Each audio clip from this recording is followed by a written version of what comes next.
আজি পবিত্ৰ ৰাম নৱমী। এই পবিত্ৰ দিনটোতেই বৰপেটাৰ শতাধিক আই মাতৃ ওলাল তীৰ্থ ভ্ৰমণলৈ। বৰপেটাৰ পৌৰসভাৰ পাৰিষদ ৰূপক বায়নৰ উদ্যোগত আই মাতৃসকলক সত্ৰ দৰ্শনৰ ব্যৱস্থা কৰা হৈছে। জিলাখনৰ বিভিন্ন প্ৰান্তৰ প্ৰায় 100 গৰাকী বৃদ্ধ আই মাতৃক সত্ৰ নগৰী বৰপেটাৰ পৰা বৰংগাজুলি সত্ৰ দৰ্শনৰ বাবে সকলো সুবিধাৰ দায়িত্ব লয় পাৰিষদ ৰূপক বায়নে।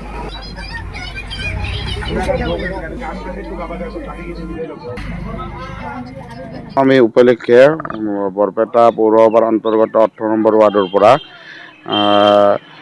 কিছু আই মাতৃ আৰু বাপ বান্ধৱক বৰঙাজুলি শ্ৰীমন্ত শংকৰদেৱ সত্ৰ বৰঙাজুলিলৈ পঠোৱা হৈছে।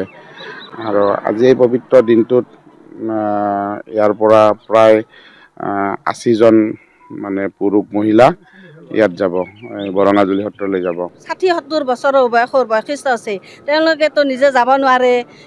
তেওঁলোকে মন্দিৰ ভ্ৰমণ কৰি খুব ভাল পায়। গোটেইখিনি ৰূপক বায়নে বহন কৰিছে। এটা বাৰ্তা দিব বিচাৰিছে আমাৰ ৱাৰ্ডৰ মেম্বাৰে, যিখিনি কাম কৰি আছে মানুহ সুখী, গোটেই সুখী।